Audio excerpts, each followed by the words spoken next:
నమస్తే. ఈ టాపిక్ ఏంటంటే స్పిరిచువల్ జర్నీ అన్నమాట. సిద్ధగురువుతోటి స్పిరిచువల్ జర్నీ గురించి మాట్లాడుతున్నాము. సో దానిలో మనం ఆఫ్టర్ డెత్ గురించి మాట్లాడుతూ ఉన్నాము. అక్కడే నేను ఎండ్ చేసి ఉన్నాను. దాని కంటిన్యూవేషన్ చేయాలి అంటే మా సిద్ధగురువు గారు చెప్పారు మాకు మాట్లాడుతూ ఉండేటప్పుడు, ఈ కలియుగంలో ఎండులో అవతారాలు అని చెప్పి దాని గురించి చెప్పారనమాట. సో ఏం చెప్పారు అంటే, ఇది మనం అందరికీ చెప్పవలసిన బాధ్యత ఉంది. నాకేం పోయింది అని ఉండకూడదు. నేను మీకు చెప్పాలి, నువ్వు జనానికి చెప్పాలి. ఎందుకంటే పబ్లిక్లో తెలుసు కాబట్టి నువ్వు డెఫినెట్గా ఇది చెప్పవలసిన అవసరం ఉందిమ్మా. కాబట్టి ఇది నువ్వు ఈ టాపిక్ని రేస్ చేసి మాట్లాడు అని చెప్పారనమాట. ఎందుకంటే ఇప్పట్లో మనం యూట్యూబ్ ఓపెన్ చేసామంటే నేనే దేవుడు, నేనే జీసస్, నేనే శివుడు, నేనే వల్లలార్, నేనే కల్కి అని చెప్తూనే ఉన్నారు. ఎవరో ఒకరు వీడియోస్లో అలా మాట్లాడుతూనే ఉన్నారు. చాలామంది, ఒక్కరు ఇద్దరు కాదు. ఇప్పుడు కల్కి వచ్చాడనుకోండి ఒకరే ఉంటారు, శివుడు వచ్చాడనుకోండి ఒకరే ఉంటారు కదా, జీసస్ వస్తే ఒకరే ఉంటారు కదా. ఏ మతంలో వాళ్ళు, మన హిందూలో శివుడు వస్తాడు, కల్కి వస్తాడు అని చెప్తున్నాము. క్రిస్టియానిటీలో జీసస్ వస్తారు అని చెప్తున్నాం. ముస్లిమ్స్లో నబిగల్ వస్తారని చెప్తున్నారు. ఇంకా వల్లలార్ అనే ఆయన వస్తారని చెప్తున్నారు. ఇలా ఒక్కొక్కరు ఎంతమంది వస్తారు, ఎన్ని జీసస్ వస్తారు, ఎన్ని కల్కి వస్తారు, అసలు అర్థం కాలేదు జనంలో. ఇప్పుడు నేను జీసస్, నేను కల్కి, నేను శివుడు అని చెప్పేటప్పుడు ఏంటంటే, దీనివల్ల ఎక్కువ బాధించేది ఎవరంటే, బాధపడిపోయేది ఎవరు అంటే మనుషులు. వాళ్ళని నమ్మి వెళ్ళే మనుషులే ఫస్ట్ బాధపడతారు.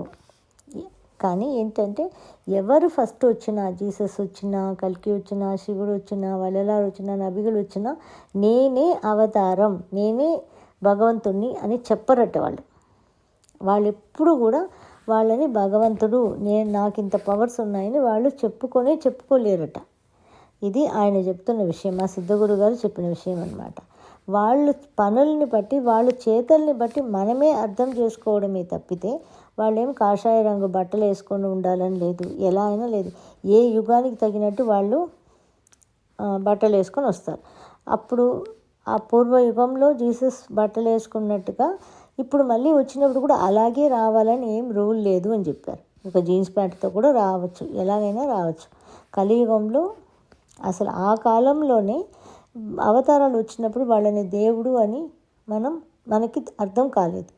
అలాంటిది ఈ కలియుగంలో డెఫినెట్గా మనకి అర్థం కాదు, మనం తెలుసుకోలేము అని చెప్తున్నారనమాట. మీరు మీ లైఫ్ని, మీ యొక్క మైండ్ స్టేటస్ని అన్నీ కూడా చాలా ప్యూర్గా పెట్టుకొని ఉండేటప్పుడు ఏంటంటే, అవతారాలు వస్తే కూడా వాళ్ళు మిమ్మల్ని చూస్ చేస్తారు.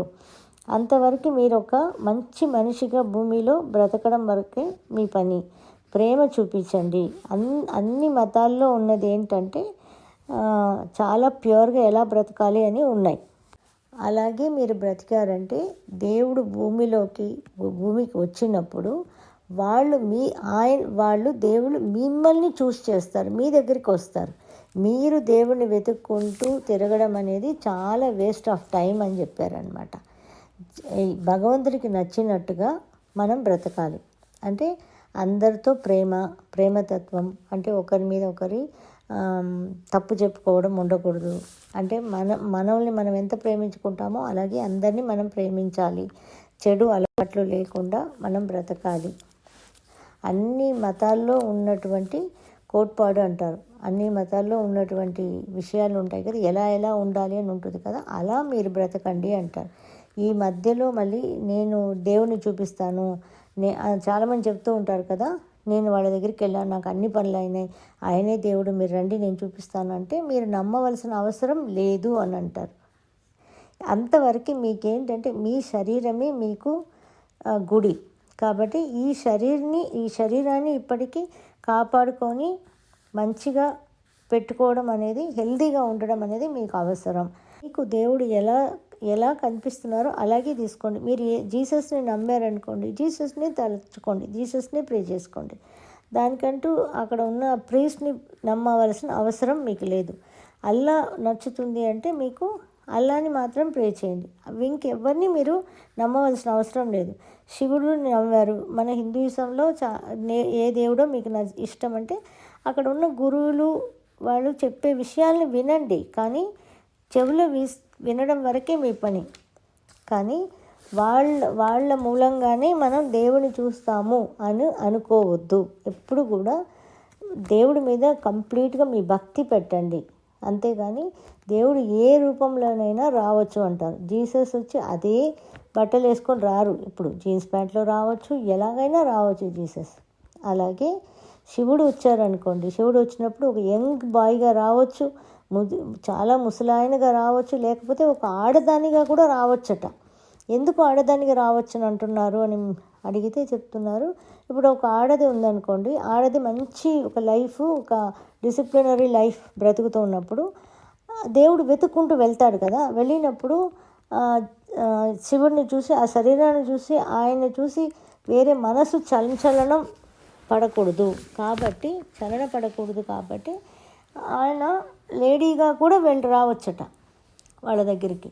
అలా మనం చాలా పరిశుభ్రంగా పరిశుభ్రంగా ఉండి దేవుడి కోసం మీరు వెయిట్ చేయండి అని చెప్తున్నారు సిద్ధగురు గారు. ఇప్పుడు ఏంటంటే చాలామంది నేనే కల్కి, నేనే జీసస్, నేనే నబిగల్ అని చాలామంది అలా వాళ్ళకి వాళ్ళు చెప్పేసుకుంటున్నారు. యూట్యూబ్ ఓపెన్ చేసామంటే ఇవే ఎక్కువ వస్తున్నాయి. ఇది ఎవరికి వాళ్ళు చెప్పుకుంటున్నారు. కానీ మా సిద్ధగురు గారు చెప్పేది ఏంటంటే దేవుడు ఎప్పుడైనా అవతారంగా వచ్చినప్పుడు నేనే అవతారం అని దేవుడు నోట్లో నుంచి చెప్పడట. అదొక్కటి గుర్తుపెట్టుకోండి. మీరు ఎప్పుడు చెప్పరు నేను అవతారం అనేది. అందరు జనాలు చూసి, వాళ్ళు చేసిన పనిని చూసి వాళ్ళు డిసైడ్ చేయాల్సిందే, కానీ దేవుడు ఎప్పుడు చెప్పడు అని చెప్పారు. కాబట్టి మీరందరూ కూడా మాకు సిద్ధగురు గారు చెప్పిన విషయాన్ని నేను మీకు చెప్తున్నాను.